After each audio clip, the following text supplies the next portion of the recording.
Historia de la psicología. 18. Tercera parte. La Edad Moderna. 16. Las reacciones a Descartes. 1. La psicología religiosa de Pascal y de Malebranche. Algunas filosofías llamadas de la existencia han vuelto a dar actualidad a Blaise Pascal, 1623-1662, para quien el corazón tiene sus razones que la razón desconoce, y que opone a la nueva mentalidad científica y a la búsqueda de un saber que le parece ridículo la reivindicación apasionada de un destino humano sobrenatural, con un agudo sentido de la complejidad del hombre y de las profundidades de la vida psíquica. Lo que pasa en lo más íntimo del hombre, casi nunca el hombre mismo lo conoce. Y la nostalgia de una salvación por la fe cristiana busca con avidez, al nivel de la vivencia, todos los signos de una dualidad experimentada trágicamente. El hombre pascaliano,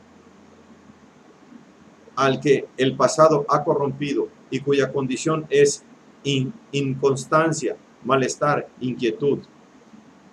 Es un ser desgarrado entre la grandeza de sus aspiraciones y la miseria de sus satisfacciones terrestres. De tal modo, la psicología no desempeña en Pascal más que un papel de instrumento, de propedéutica para la vida religiosa. Sabemos que opone al espíritu geométrico de Descartes la delicadeza, el sentimiento, la inspiración, el corazón, el instinto, términos que designan en él, en oposición al pensamiento discursivo y racional, una captación inmediata de la realidad viviente. Gracias a ella, conocemos los principios mismos que fundan nuestro conocimiento del mundo: espacio, tiempo, movimiento, número. Tal intuición vital nos recuerda a veces la de Bergson. Es preciso, de golpe, ver la cosa de una sola mirada y no por razonamiento progresivo, por lo menos hasta cierto grado.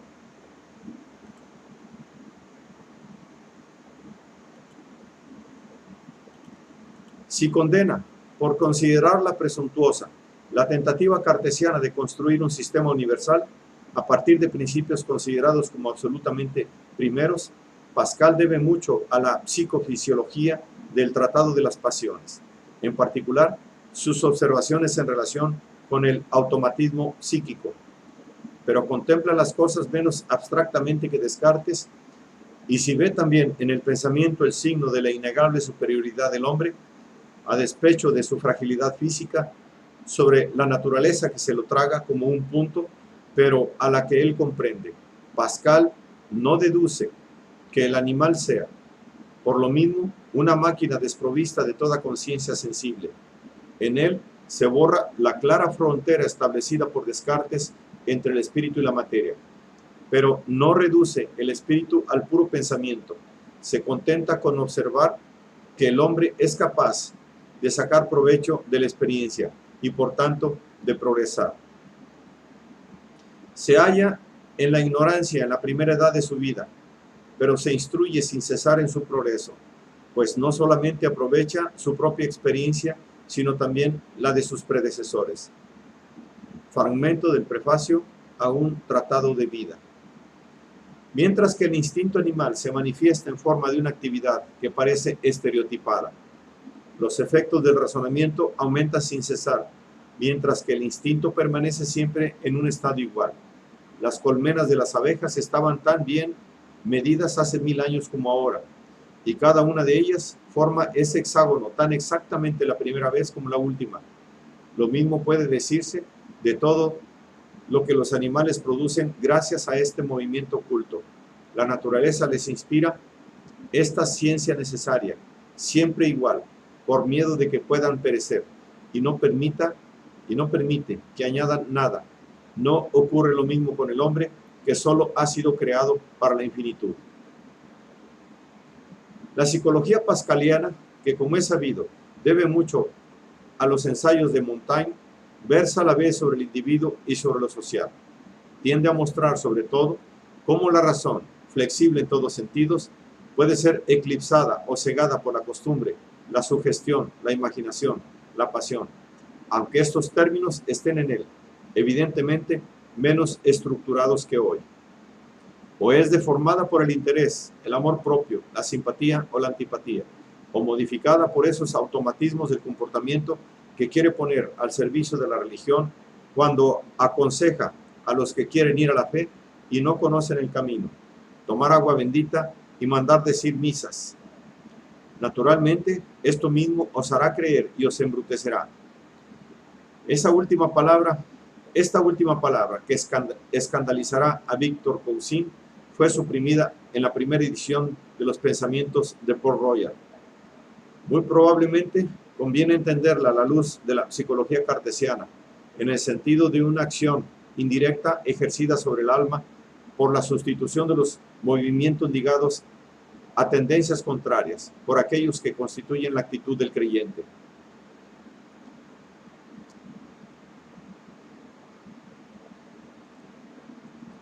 Encontramos en Pascal múltiples testimonios de la sagacidad con que observa en el comportamiento humano la intrusión de factores irracionales. ¿No diríais que este magistrado, cuya vejez venerable impone respeto a todo un pueblo, se gobierna según la razón pura y sublime, y que juzga de las cosas en su naturaleza, sin detenerse en esas vanas circunstancias que no hieren más que la imaginación de los débiles? Vedlo entrar a oír un sermón en el que pone un celo por completo devoto, reforzando la solidez de su razón con el ardor de su caridad. Helo ahí, dispuesto a oír con un respeto ejemplar, que el predicador haga acto de presencia, que la naturaleza le haya dado una voz ronca y un rostro estrafalario, que su barbero lo haya afeitado mal. Sí, además de esto, el azar lo ha embrollado, a pesar de las grandes verdades que anuncia, puesto que a nuestro senador perderá su gravedad. Apuesto a que nuestro senador perderá su gravedad. O la influencia que el interés ejerce inconscientemente sobre el pensamiento, cuánto más justa encuentra que es la causa que defiende el abogado al que se le ha pagado bien y de antemano. O el papel de las imágenes obsesionantes. ¿Quién no sabe que la vista de gatos, de ratas, el aplastamiento de un carbón, etcétera, sacan a la razón de quicio algunos nexos afectivos, verdaderos reflejos condicionados? Tampoco se le escaparon. Así señala, a propósito de los reyes, que la costumbre de verlos acompañados de guardias, de escolta, de tambores, de oficiales y de todas las cosas que inclinan a la máquina hacia el respeto y el temor, hacen que su rostro, aun cuando se halle solo y sin estos acompañantes, provoque en sus súbditos el respeto y el terror. Pascal añade a este respecto, y el mundo, que no sabe que este efecto proviene de esta costumbre, cree que procede de una fuerza natural, y esto origina las siguientes palabras: el carácter de la divinidad está impreso en su rostro, etc. Igualmente observó muy bien la importancia de la sugestión. El hombre está hecho de tal manera que a fuerza de decirle que es un tonto, llega a creerlo, y también de la autogestión, y a fuerza de decírselo a sí mismo, llega a creerlo. No se hace ilusiones en cuanto al aparato impresionante que rodea a magistrados y médicos, y denuncia sin contemplaciones estos medios destinados a impresionar la imaginación. Esa parte engañosa del hombre, esa maestra de error y de falsedad, y tanto más engañosa cuanto que no lo es siempre. Sus vestiduras rojas, sus armillos, en los que se envuelven como gatos forrados, los palacios en que juzgan, las flores de lis, todo este aparato augusto es muy necesario, y si los médicos no tuviesen sotanas y mulas, y si los doctores no tuviesen bonetes cuadrados y togas demasiado amplias, de 4 piezas, jamás hubiesen podido engañar al mundo, que no se puede resistir a este monstruo tan auténtico. Si tuviesen la verdadera justicia, y si los médicos poseyesen el verdadero arte de curar, no necesitarían sus bonetes cuadrados. La majestad de esta ciencia sería suficientemente venerable por sí misma, pero al no poseer más que ciencias imaginarias, es necesario que tomen estos vanos instrumentos que impresionan a la imaginación con la que tienen que vérselas, y con ello, en efecto, provocan el respeto. En cuanto a la influencia de las pasiones, Basta con recordar su famosa observación sobre la nariz de Cleopatra, que si hubiese sido más corta, habría cambiado toda la faz de la tierra. Una vez más, esta psicología de Pascal, rica en observaciones concretas de singular penetración, no le sirve más que para rebajar las actividades humanas cuando pretenden ejercerse por y para sí mismas, separadas de la preocupación esencial a sus ojos por la vida religiosa. En Nicolás Malebranche, 1638-1715, Jerónimo del Oratorio y sacerdote, para quien el encuentro con el pensamiento de Descartes fue el gran acontecimiento de su vida mental, encontramos por lo contrario una psicología inserta en una doctrina que quiere reconciliar, mediante una síntesis atrevida y equilibrada a la vez, las exigencias de la fe cristiana con la nueva manera de filosofar. Acerca del psiquismo animal, Malebranche no se plantea ningún problema. Hasta tal punto está persuadido de que el mecanicismo cartesiano sirve para explicarlo. Cree que hay en los animales, además de la sangre y de los órganos, un alma que será necesaria para el cumplimiento de sus funciones. Creer que hay en los animales, además de la sangre y de los órganos, una alma que sería necesaria para el cumplimiento de sus funciones, es poner en duda la inteligencia divina y su capacidad de hacer cosas admirables con la sola extensión. En cambio, el hombre es un conjunto de dos sustancias. Tiene un alma pensante de origen divino, manchada por el pecado original, pero inmortal. A su respecto, las dificultades de la solución cartesiana conducen a Malebranche a su teoría de las causas naturales, como si fuesen simplemente ocasionales. Teoría que remite, para lo esencial, a la causa por excelencia, con vistas a explicar la interacción aparente entre el alma y el cuerpo, en virtud de una correspondencia debida a las voluntades constantes y siempre eficaces de Dios. Malebranche llega hasta negar la relación de causalidad entre un espíritu y otro, entre un cuerpo y otro. Dios obra con orden y simplicidad, según leyes inmutables, y conforme a este orden, el alma advierte los acontecimientos corporales. Con este fundamento teológico, encontramos en Malebranche reflexiones que justifican, a su manera, la existencia de una psicología empírica y no abstracta, pues su afirmación de que el verdadero conocimiento no puede versar más que sobre relaciones de ideas correspondientes a relaciones de magnitud, las únicas que pueden ser verdaderamente demostradas, excluye la posibilidad de una psicología racional. Como el alma humana carece de extensión, lo que le concierne escapa a toda demostración, y nos está permitido solamente conocer las manifestaciones concretas, es decir, los fenómenos psíquicos. No sabemos de nuestra alma más que lo que sentimos, que ocurre en nosotros. Si no hubiéramos sentido nunca dolor, calor, luz, etc., no podríamos saber si nuestra alma sería capaz de sentirlo, pues no la conocemos de ninguna manera por su idea. Si nos es imposible dudar, por la conciencia o por el sentimiento interior que tenemos de nosotros mismos, de que nuestra alma es algo grande, no podemos en cambio saber nada de su esencia, ni deducir sus propiedades. Siendo finita, todavía menos puede conocer los atributos del infinito. Por eso Malebranche declara que quiere construir sobre los dogmas de la fe en lo tocante a las cosas que le conciernen. Así, hay en él una psicología introspectiva, fundada sobre una experiencia interior y distinta del conocimiento racional que implica la extensión. A la aprehensión directa de la realidad del alma se añade en Malebranche la noción de una correspondencia exacta entre sus manifestaciones y las de la extensión, puesto que, al nivel de las causas ocasionales, todas nuestras sensaciones, que son en sí mismas puras cualidades, se inscriben necesariamente en el orden inteligible de la extensión.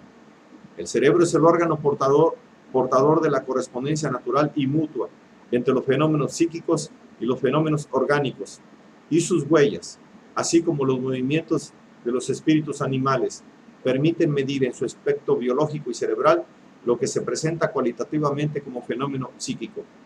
Esta posibilidad de coordinar un cuantitativo con un cualitativo, reconocida por Malebranche, que la conciencia es capaz de distinguir, pero que la razón no puede determinar, y las observaciones que le inspira han incitado a algunos autores a atribuirles los lineamientos de una verdadera psicofisiología científica.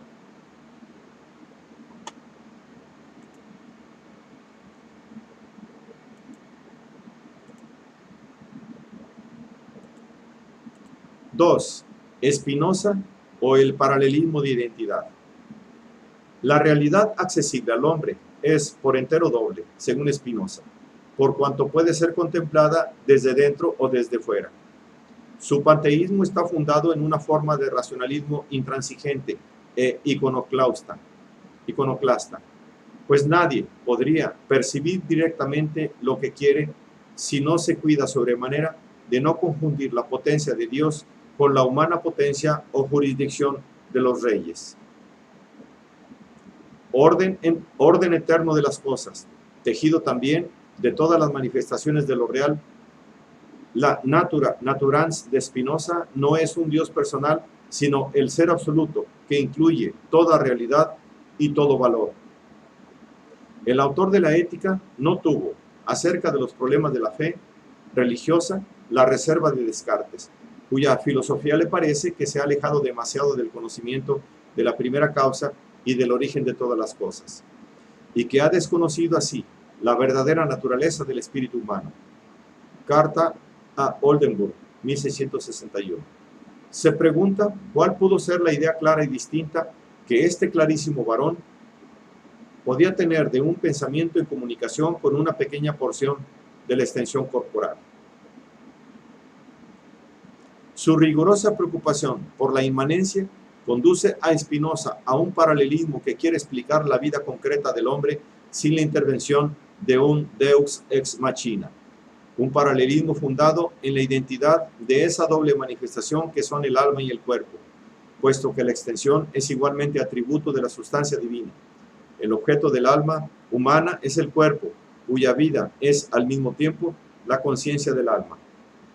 Y si la sensación es un fenómeno orgánico, privilegio de los cuerpos que han alcanzado un grado de organización superior, la percepción es un hecho mental que consiste en la capacidad propia del alma de darse una imagen o una idea correspondiente a las sensaciones. El paralelismo se establece, por tanto, entre el desarrollo físico y el desarrollo del espíritu. El alma humana es apta para percibir muchísimas cosas y tanto más apta cuanto de más modos puede disponerse su cuerpo. Cuanto más apto que los demás es un cuerpo para obrar o padecer muchas cosas al mismo tiempo, tanto más apta es su alma que las demás para percibir muchas cosas al mismo tiempo. Y cuanto más dependen las acciones de un cuerpo de él solo, y cuanto menos concurren con él en la acción otros cuerpos, tanto más apta es su alma para entender distintamente.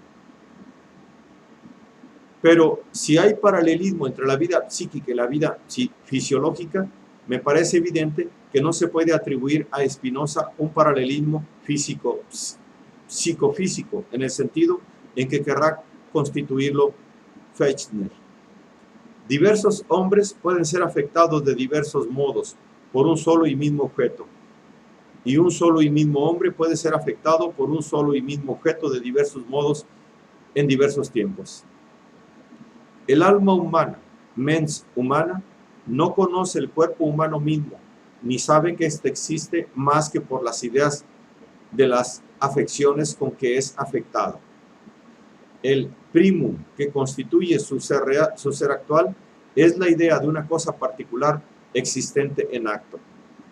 De aquí se sigue que el alma humana es una parte del entendimiento infinito de Dios y por ende, cuando decimos que el alma humana percibe esto o aquello, no decimos nada más, sino que Dios, no en cuanto es infinito, sino en cuanto se explica por la naturaleza del alma humana, o sea, en cuanto constituye la esencia del alma humana, tiene esta o aquella idea. Por tanto, si el espíritu, entendido en la acepción más amplia del término, se dice que corresponde al organismo en su complejidad, hay que admitir que a todo cambio en el cuerpo corresponde un cambio correlativo en el espíritu, como en el cuerpo se encadenan y se ordenan las afecciones o las imágenes de las cosas. Lo que Spinoza nos dice a propósito del cuerpo y del libre arbitrio nos muestra que supo discernir muy bien algunas manifestaciones que hoy se atribuyen en general al psiquismo inconsciente. En efecto, nadie ha determinado hasta aquí lo que puede el cuerpo. Esto es, la experiencia no ha enseñado a nadie hasta aquí lo que el cuerpo, por las solas leyes de la naturaleza, en cuanto se la considera solo como corpórea, puede obrar, y lo que no puede, sin ser determinado por el alma. Pues nadie ha conocido hasta aquí tan exactamente la fábrica del cuerpo como para poder explicar todas sus funciones, por no hablar ahora de que en los brutos se observan muchas cosas que exceden largamente la sagacidad humana, y de que los sonámbulos obran en sueños muchísimas cosas que no se atreverían a obrar estando despiertos, lo que muestra suficientemente que el cuerpo mismo puede, por las solas leyes de su naturaleza, hacer muchas cosas de las cuales se admira su propia alma. Nadie sabe tampoco de qué manera ni por qué medios mueve el alma al cuerpo, ni cuántos grados de movimiento puede imprimirle, ni con qué rapidez es capaz de moverlo. ¿De dónde se sigue que cuando los hombres dicen que tal o cual acción del cuerpo nace del alma, que tiene imperios sobre el cuerpo, no saben lo que dicen, ni hacen otra cosa que confesar en palabras especiosas que ignoran, sin admirarse de ello, la verdadera causa de aquella acción?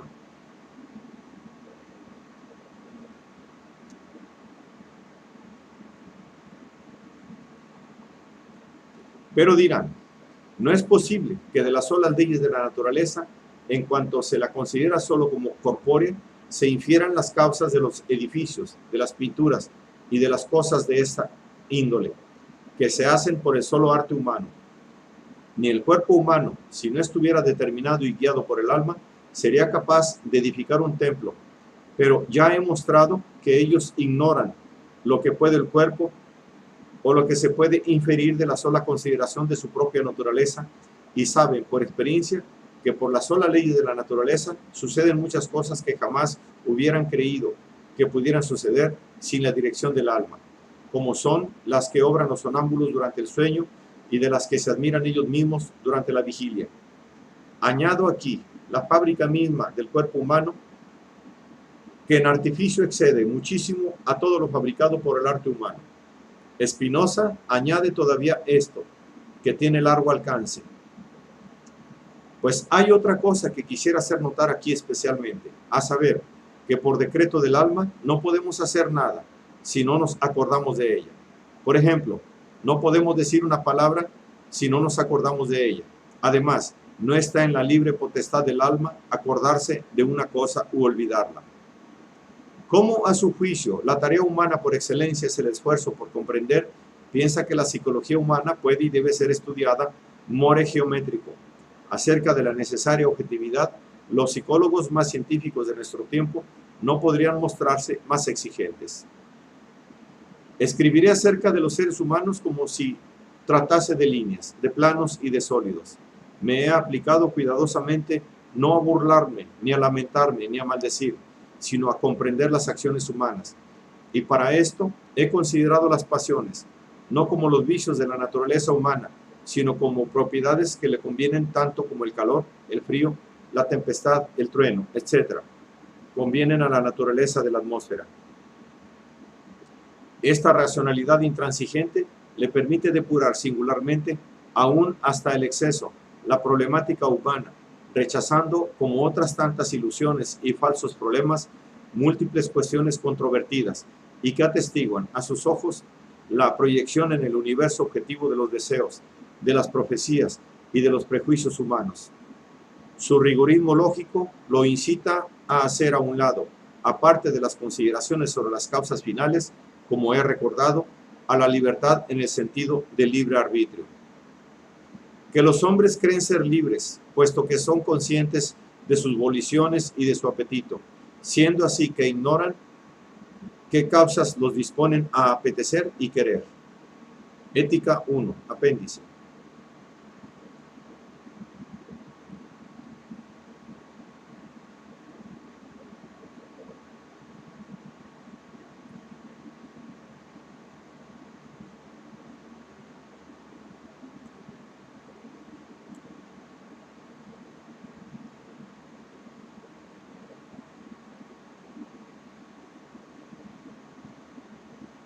y a hacer a un lado también las cuestiones lancinantes acerca del problema del mal, puesto que la razón permite establecer que todos los valores son relativos al hombre, a sus gustos, a sus fines y a su naturaleza particular, sin que haya nada positivo en las cosas, que pueden ser simultáneamente buenas, malas o indiferentes, y a desentenderse de las cuestiones que se relacionan con la localización del alma, carentes de sentido, puesto que el hombre, en su doble aspecto del alma y de cuerpo, no es sino un modo de esos atributos de la sustancia que son el pensamiento y la extensión.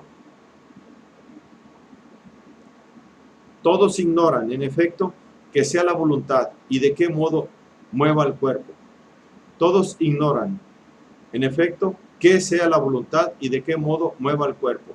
Los que se jactan de otra cosa y forjan residencias y moradas del alma suelen mover a risa o náuseas. El problema de la identidad del alma personal después de la muerte es eliminado por el hecho mismo de su negación como sustancia. Tal identidad le parece dudosa a Spinoza, aún durante la unión del alma con el cuerpo. Pues ninguna razón me obliga a admitir que el cuerpo no muere sino cuando se muda en cadáver. Antes bien, la experiencia misma parece persuadir de lo contrario. En efecto, sucede a veces que un hombre padece tales mutaciones, que yo no diría fácilmente de él que es el mismo, como lo que he oído narrar acerca de cierto poeta español que había sido atacado por una enfermedad y que, aunque curó de ella, permaneció sin embargo tan olvidado de su vida pasada que no creía fuesen suyas las comedias y tragedias que había compuesto, y ciertamente se le habría podido tener por un niño adulto, si también hubiese olvidado su lengua vernácula. Y si esto parece increíble, ¿qué diremos de los niños? Un hombre de edad proyecta, cree que la naturaleza de estos es tan diferente de la suya que no podría persuadirse de haber sido niño alguna vez si no conjeturase de sí mismo por los otros. Mas, a fin de no dar a los supersticiosos materia para promover nuevas cuestiones, prefiero dejar esto indeciso.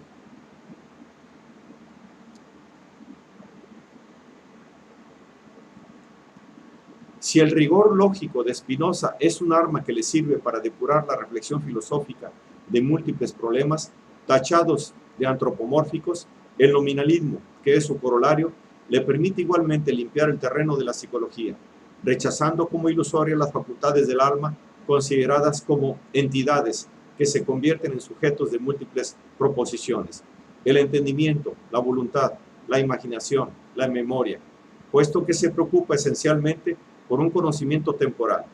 No se interesa demasiado por la memoria.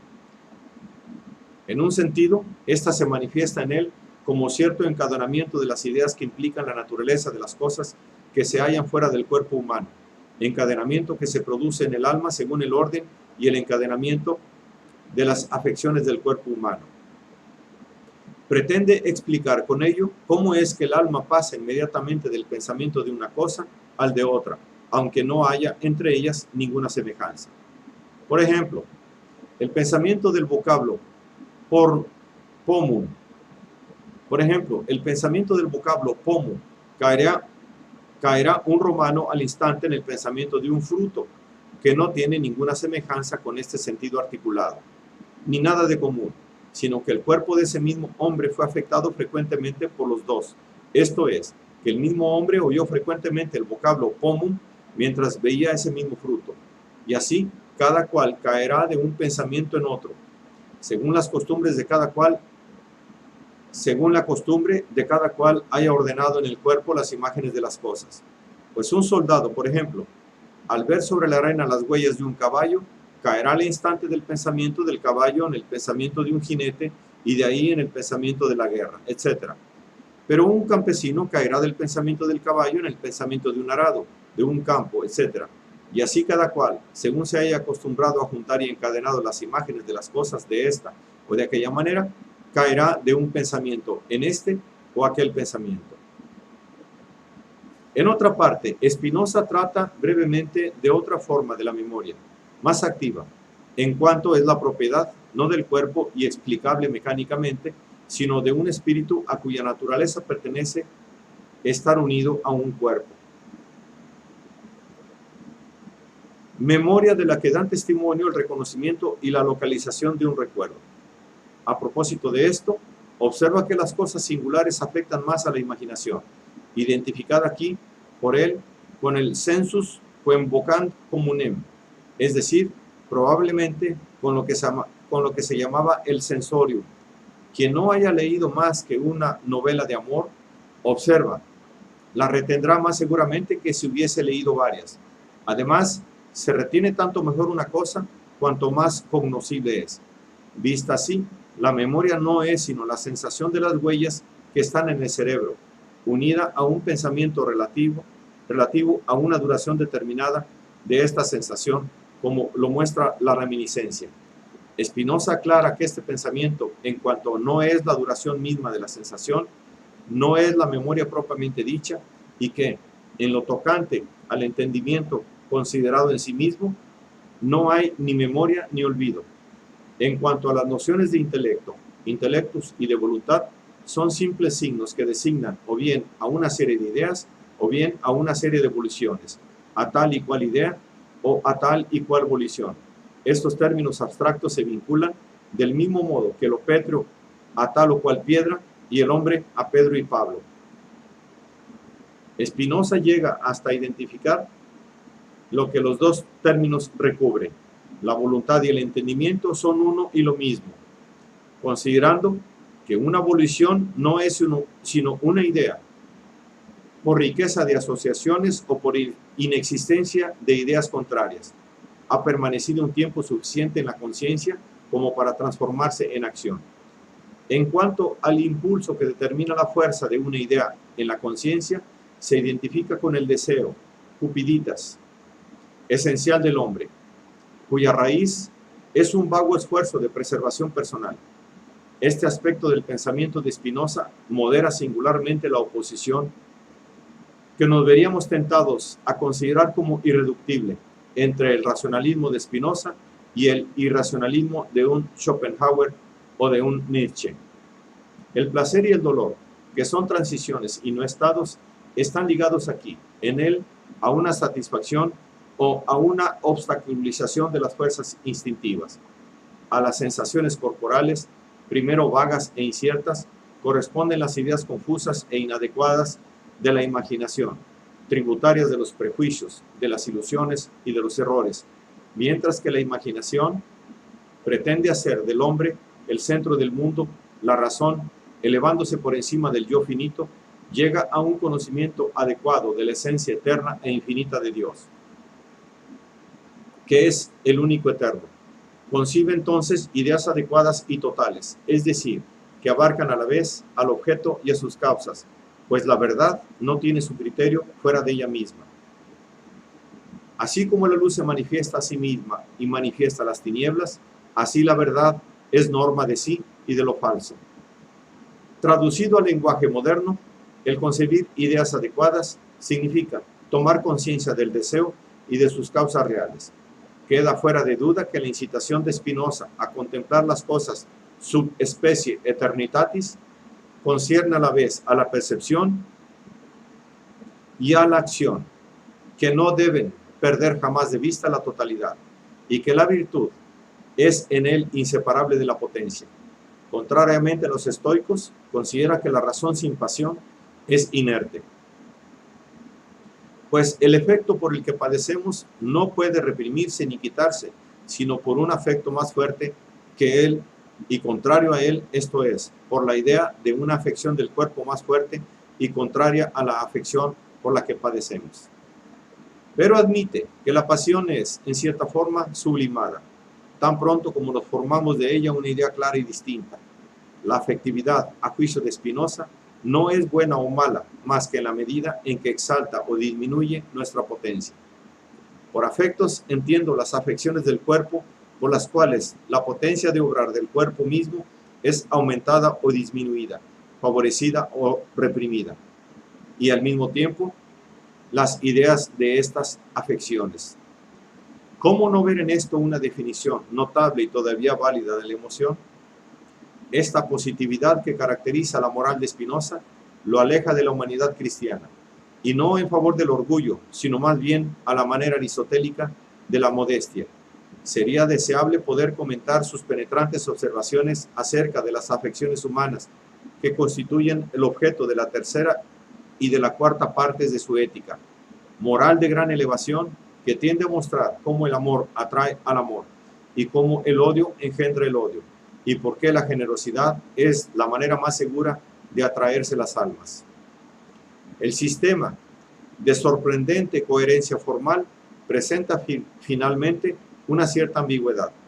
Se dice que la vida del espíritu y la vida de la naturaleza proceden paralelamente en perfecto equilibrio, pero la primera parte de la ética subordina, de hecho, el espíritu a la naturaleza, y la segunda, así como la conclusión, la naturaleza al espíritu. En primer lugar, parece ser que las leyes de la naturaleza, que rigen los procesos materiales del organismo con sus afecciones, a las cuales corresponde el encadenamiento de los actos psíquicos, condicionan al espíritu humano hasta el punto en que no es sino el reflejo consciente del devenir cósmico. Si por ello el espinosismo se ve orientado hacia una forma de naturalismo materialista, toda la psicoterapia ligada a él, en cambio, consiste en mostrar que se pueden eliminar los sentimientos confusos con ideas claras y distintas, y disminuir así el elemento de pasividad en el hombre. Lo mejor que podemos hacer mientras no tenemos un conocimiento perfecto de nuestros afectos es concebir una recta norma de vivir o principios ciertos de vida, confiarlos a la memoria y aplicarlos en continuo a las cosas particulares que salen al paso con frecuencia en la vida, para que así nuestra imaginación sea ampliamente afectada por ellos y los tengamos siempre a mano. Es difícil concebir las cosas sin una decisión y una elección de quien busca ese amor intellectualis Dei, considerado por Spinoza como el más alto grado de la sabiduría humana, que se eleva a una perspectiva desde la cual la naturaleza ya no se le manifiesta más que como la apariencia de la sustancia eterna. Y la orientación del espinosismo es, pues, la de un idealismo. El problema es importante en el plano filosófico. En el de la psicología como tal, la admisión del paralelismo en cuanto a hipótesis de trabajo no excluye la de una interacción recíproca. Y es indudable que, a este respecto, la psicofisiología contemporánea puede ver en Spinoza un ilustre precursor.